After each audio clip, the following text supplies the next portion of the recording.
परम सिद्धे सम्मानित अतिथिगण, माताएं एवं बहनों, अब मंच से आदेश हुआ है कुछ कहने के लिए। मैं कभी ज़्यादा बोलता नहीं हूँ मंच से, लेकिन अब आदेश हुआ है तो कुछ थोड़ा बहुत तो कहना पड़ेगा। संत सम्राट सदगुरु कबीर ने कहा है कि सकलो दुर्मत दूर कर, अच्छा जन्म बनाओ, काग गवन गत छाण के, हंस गवन चली आओ। मनुष्य के लिए उन्होंने कहा है कि मनुष्य में तन मन वचन के दोष होते हैं। तन और मन और वचन, इन दोषों को अगर मनुष्य दूर कर दे तो उसका जीवन काग के बजाय हंस की तरह हो जाता है। इसी क्रम में हम संत सम्राट सदगुरु कबीर के साथ रामचरितमानस की एक चौपाई है, उसके द्वारा इस समय जो मौजूदा वो है उसमें रामचरितमानस पर ज़्यादा लोग करते हैं। तो उसमें है कि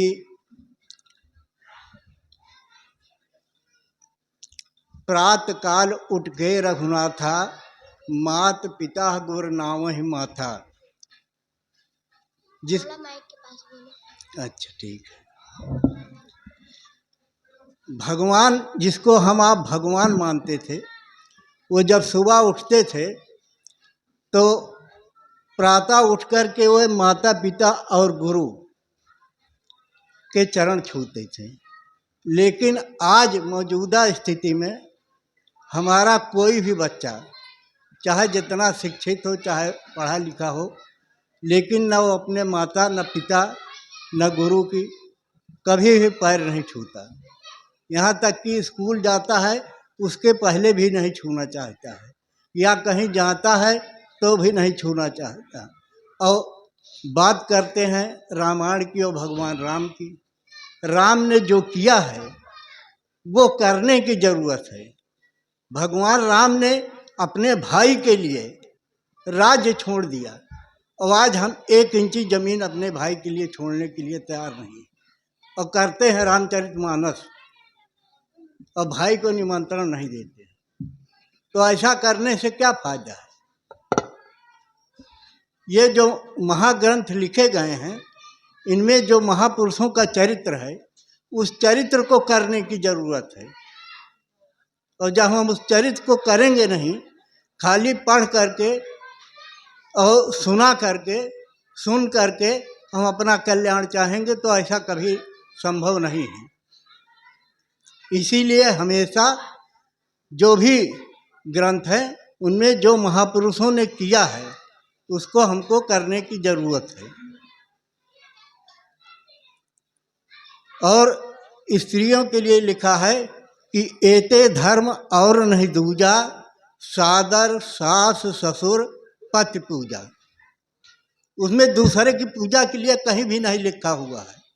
एते धर्म और नहीं दूजा, सादर सास ससुर पति पूजा। सास ससुर, जिसने अपने बच्चे को पैदा करके से पाल के आपको पति के रूप में दे दिया, उस सास ससुर से जब शादी होकर के आते हैं तो तुरंत ही हम अलग हो जाते हैं। जिसने अपना सारा जीवन उस बच्चे के लिए समर्पण किया, हम उसकी सेवा करने के लिए तुरंत ही अलग हो जाते हैं। और पति जो सारे जीवन साड़ी साया ब्लाउज खाना कपड़ा उसकी व्यवस्था करता है, अगर वो 1 लोटा पानी मांगता है तो हम उसको देने के लिए जो है 3 कोने का मुंह बनाते हैं। और अगर वो पत्थर के भगवान के पास जाना पड़े तो बिना जूता चप्पल के 1 लोटा जल लेकर के वहाँ चले जाते हैं। और वो है किसके पति? पार्वती के। दूसरे के पति के लिए हम वहाँ जल चढ़ाने जाते हैं। और अपना पति जो सारे जीवन उनको साड़ी साया ब्लाउज खाना कपड़ा की व्यवस्था करता है, उसके लिए हम उसकी सेवा करने में संकोच करते हैं। तो मैं ज़्यादा न कहते हुए मैं अपनी वाणी को विराम देता हूँ और जगन्नाथ जी को धन्यवाद देता हूँ, जो कि हमेशा ये कार्यक्रम करके जो है लोगों का उत्साहवर्धन करते हैं। साहेब बंदगी। साहिब साहिब।